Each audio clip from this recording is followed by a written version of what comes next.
우리 대표님들 가장 큰 고민거리가 가업승계 증여 특례라고 알고 있는데 이 과세 요건 한도는 어떻게 될까요? 일단은 뭐 기업 한 20, 30년 정도 하신 대표님들 가장 큰 고민거리가 실은 가업을 안전하게 승계시키는 문제이거든요. 네. 그 중에서 실은 이제 정부에서 가업승계 조세 특례라는, 그러니까 증여 특례에 대한 것을 혜택을 주는 것들이 있습니다. 네. 그래서 그거를 과세 요건과 한도를 좀 보자면 네. 실은 요 첫 번째는요, 법인만 가능하다는 거죠. 네. 예, 개인 사업자는 뭐 20년, 30년, 40년이 돼도 그거에 해당이 되지 않습니다. 네. 그래서 증여하는 자산은 주식이나 출자, 지분에 한한다고 보시면 되고요.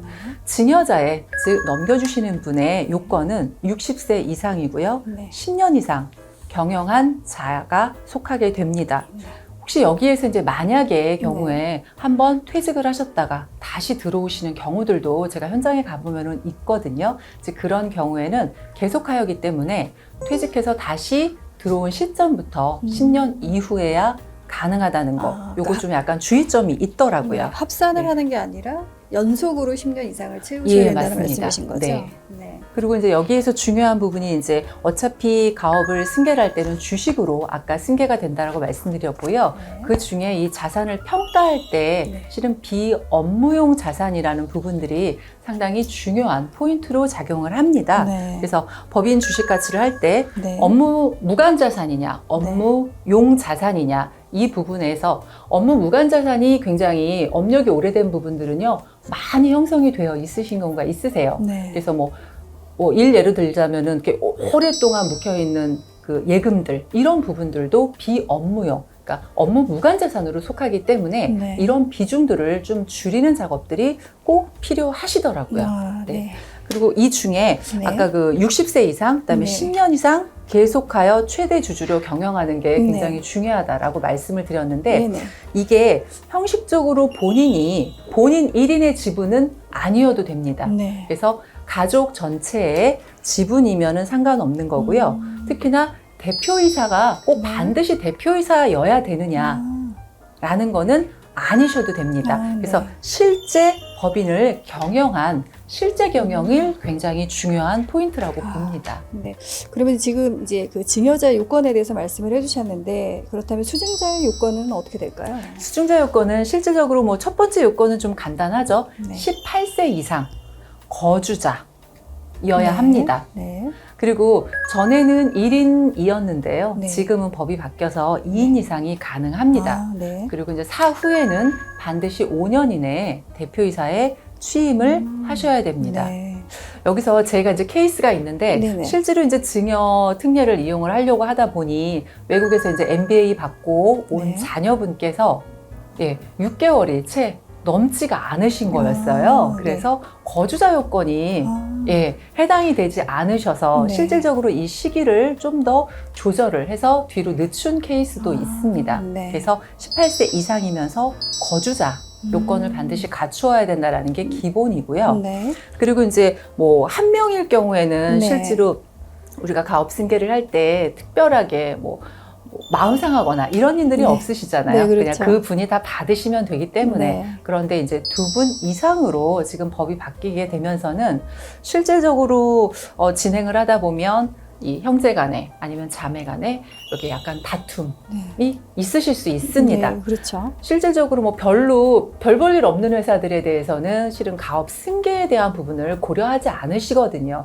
그렇다 그러면 자산도 많고 실은 이익 구조가 좋은 회사들을 네. 이 승계에 대한 거를 논의를 하기 때문에 뭐 이 자녀 장남 또는 뭐 차녀 또 다 승계를 받고 싶어 한다면 이 부분을 실질적으로는 뭐 다툼이 있지 않도록 잘 고려하시는 것이 굉장히 중요합니다. 네. 네. 그러면은 이 그 가업 승계하고 나서 5년 이내에 그 반드시 등기부 등본에 그 기재가 되어야 된다라고 하셨는데, 이 부분에 대해서 조금만 더 구체적으로 설명을 좀 부탁드려도 될까요? 수증자 요건 중에 아까 그 주식을 승계 특례로 해서 증여 특례로 받은 그 수증자는 5년 이내에 반드시 대표이사로 취임을 하셔야 됩니다. 네. 근데 이 취임을 한다는 의미가 반드시 등기부 등본에 기재해야 돼야 된다라는 걸 의미합니다. 우리가 일반적으로 임원에 등재한다라는 것 자체가 실은 법인세법상 임원과 상증법상 임원이 실질은 다릅니다. 네. 그래서 저희가 이제 회사를 가다 보면은 뭐 상무님도 있고 전무님도 있고 부사장님 여러 임원분들이 계세요. 네. 근데 이분들이 다 실제로 임원으로 볼 수 있느냐?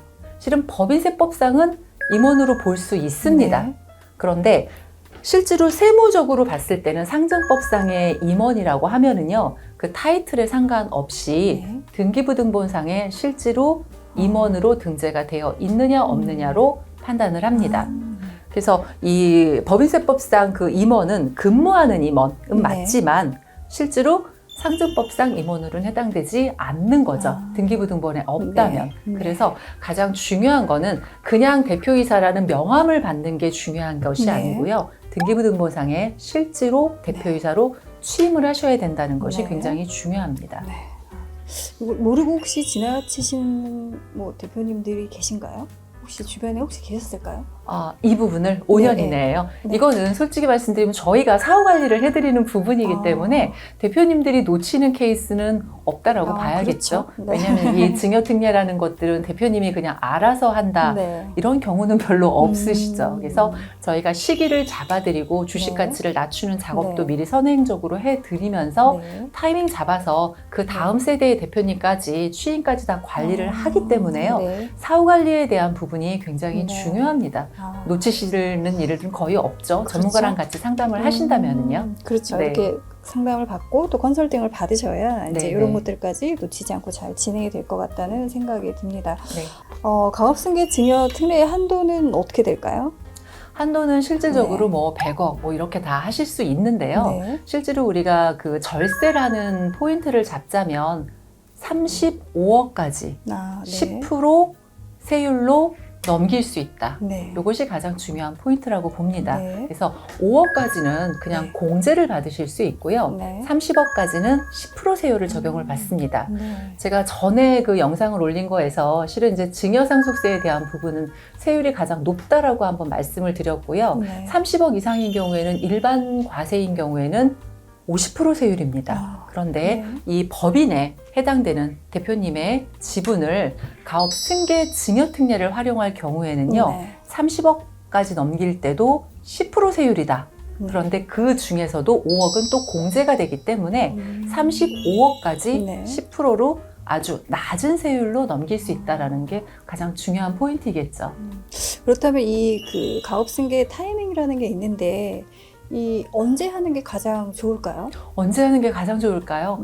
내가 만약에 금액은 35억이에요. 네. 그런데 한 주당 가치가 뭐 30만 원일 때 네. 또는 한 주당 가치가 5만 원일 때가 네. 가능하다라고 한다면요. 가장 주식 가치가 낮을 때 해야 되는 게 맞다라고 봅니다. 네. 그래서 이 주식 가치라는 부분이 네. 그래서 굉장히 중요하게 대두가 될 수밖에 없고요. 네. 아까 주식 가치를 평가할 때 업무 무관 자산도 굉장히 네. 중요하지만 직전 연도 3년간의 이 손익에 관련된 부분과 네. 미처분 이익응여금 쌓여져 있는 순자산에 관련된 부분들이 이 주식 가치에 크게 영향을 미치기 때문에 그 부분을 고려해서 저희가 주식 가치를 좀 낮을 때, 낮다라는 확신이 들 때, 행해지는 게 맞다라고 봅니다. 특히나 요 근래에는요, 예전보다는 주식 가치를 예측할 수 있습니다.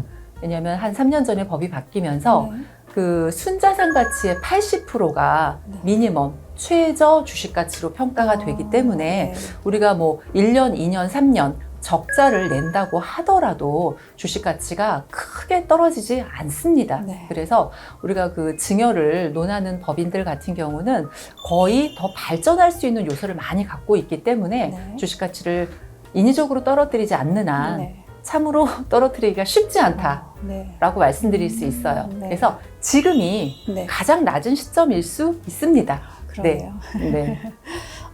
근데 우리 대표님들이 가업승계를 하시려고 이제 신고까지 다 하셨어요. 근데 이제 중간에 생각이 바뀌어서 가업승계를 안 하는 게 낫겠다라고 변심을 해서 다시 안 해야겠다라는 대표님 계실 것 같은데 혹시 이게 이렇게 무르는 게 가능할까요? 아니요, 무르는 건 안 됩니다. 네. 안 돼요. 1차적으로 우리가 승계를 받았는데 네. 신고. 그러니까 이전에 신고는 반드시 하셔야 되는 거거든요. 네. 우리가 증여 신고를 하고 자진 신고를 하듯이 네. 이 가업승계 그 증여 특례에 관련된 부분도 네. 그 다르게 신고가 같이 꼭 들어가야만 합니다. 아, 우리는 그냥 했는데 네네. 형식적으로는 했는데 국세청에 신고가 들어가지 않았다면 이건 무신고로 네. 처리가 되고요. 네. 다시 일반 증여로 세율을 적용을 받습니다. 네. 그래서 신고는 반드시 하셔야 되고요. 이 한 번 신고가 들어간 거를 내가 나중에 변심해서 저 아들놈이 마음에 안 들어서 모르겠다. 네. 안 됩니다. 그래서 솔직히 이 부분은 굉장히 중요한 네. 부분이라고 생각이 돼요. 그 한 자녀 또는 뭐 두 자녀 이상에서 누구에게 이거를 할 것인가 네. 또는 언제 할 것인가 한번 하고 나면 이거를 네. 물을 수가 없는 부분이기 때문에 네. 잘 생각을 하셔야 되는 거고요. 하지만 하는 것이 훨씬 더 세금 측면에서는 유리한 것이 네. 사실입니다. 네. 그래서 가장 낮을 때 35억 정도까지 하신다 네. 그러면 대표님들의 세금, 자녀분들의 세금은 굉장히 낮아질 수 있습니다. 네. 이제 가업승계를 하고 나서 사후관리 요건이 제가 있는 걸로 알고 있는데, 이 뭐 이렇게 사후관리 요건의 좋은 점 또는 뭐 반드시 지켜야 될 것, 혹시 이런 것들이 있다면 어떤 것들이 있을까요? 일단 아까 처음에 말씀드린 그 수증자 입장에서는 5년 이내에 네. 대표이사로 취임하는 것, 네. 요 등기 임원이 된다라는 것과 또 한 가지는 최대 주주, 그러니까 그 증여받은 주식을 양도할 수 없다라는 네. 부분이 있습니다. 네. 그래서 이게 특례를 적용을 받은 것이기 때문에 네. 그 주식을 함부로 다른 사람에게 팔 수는 없습니다. 실제로 이 부분이 7년간 유지가 되셔야 돼요. 그래서 수증자 입장에서는 최대 주주의 요건, 네. 그리고 이걸 양도할 수 없는 요건이 7년간 유지가 돼야 되고요. 네. 또 한 가지는 그 업종에 대분류, 중분류가 있다라면 큰 틀에서의 그 업종 전환은 되지 않습니다. 그래서 아버님이, 부모님이 하시던 가업을 물려받는 것 때문에 이거를 증여 특례가 이루어지는 것이기 때문에 그 사업을 그대로 큰 분류에서는 변동 없이 유지는 하셔야 됩니다. 네. 물론 아주 소분류에서는 업종을 좀 추가하셔서 변화되는 것은 요즘에는 다 인정이 됩니다. 네. 예. 그리고 그 최대 주주 요건은 반드시 네. 갖추어 주셔야 되고요. 장점이라고 하면은요. 네네. 이게 지금 낮은 시점에서 네. 이미 넘겨놓은 거고요. 이 과표를 인정을 받는다라는 거죠. 네. 향후에 7년, 10년 후에 주식 가치가 만약의 경우에 지금은 한 5만 원 정도의 증여 특례를 받았는데 네. 향후에 7년 후에 20만 원이다. 그때 만약에 뭐 그 이후에 상속, 과표에 적용은 받겠지만 그때 당시의 시가로는 적용받지 않는다라는 그 장점이 있습니다. 네. 이제 가업승계 같은 경우에 이게 이제 연부연납도 되는데 네네. 왜 꼭 이 가업승계 증여 특례를 활용을 해야 되는 건지 이게 좀 궁금하거든요. 그러니까 연부연납이라는 거는 실제로 이제 세금이 나왔을 때 네. 내가 5년 동안 세금을 나누어 내는 네. 개념이에요. 네네. 그리고 이 승계 특례는 실은 사전 증여라는 의미가 아니라 사전 상속의 의미랑 연결이 된다고 보시면 되거든요. 네. 그래서 상속세 납부를 뭐 5년 동안 뭐 연부연납 할 수 있죠. 네. 나누어서 낼 수 있지만 네. 그때 당시에 상속 과표보다는 지금 미리 하는 네. 증여에 대한 시점이 과표가 낮을 수 있다라는 것 때문에 네. 미리 말씀을 드리고요. 그리고 뭐 그러면 뭐 무조건 다 하느냐? 네. 그런 건 아닌 거죠. 네. 그래서 이제 그 한도에 대한 부분을 그래서 나라에서 책정해준 정도까지만 하시는 게 가장 뭐 효율적이지 않을까라고 네. 생각을 합니다. 네. 그렇다면 우리 그 가업승계, 이 가업승계 증여 특례만이 꼭 해답일까요? 아니요, 그렇지는 않죠. 일단 뭐 그 업종에 따라서 내지는 대표님들이 자산의 그 수준에 따라서는요. 네. 상속공제를 고려하시는 경우들도 꽤 많이 있습니다. 네. 상속공제가 뭐 500억 이렇게 한도 부분에서는 굉장히 아. 높잖아요. 네네네. 그래서 무조건 승계 증여특례만이 답이다라고 말씀드릴 수 없고요. 네. 가장 중요한 포인트는 지금이 주식 가치가 가장 낮다라는 네. 확신이 있을 때 내가 35억 정도까지는 절대적으로 절세 효과를 볼 수 있는 포인트를 네. 잡아서 네. 실행을 하고요. 네. 그 이후에 또 주식 가치를 낮출 수 있는 포인트들이 있다면 그 나머지 부분에 대해서는 상속공제를 고려를 당연히 하시겠죠. 네. 예. 그리고 또 한 가지는 이것만으로 끝나는 부분이 아니고요.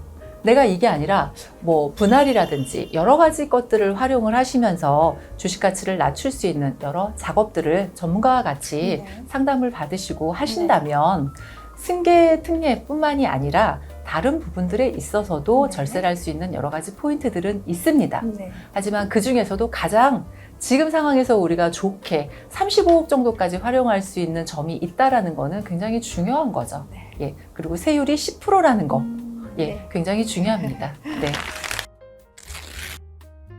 가업승계 증여특례에 대해서 설명해 주셨는데 우리 영상 보시는 대표님들께 큰 도움이 되셨으면 좋겠습니다. 오늘 도움 말씀 감사합니다. 감사합니다.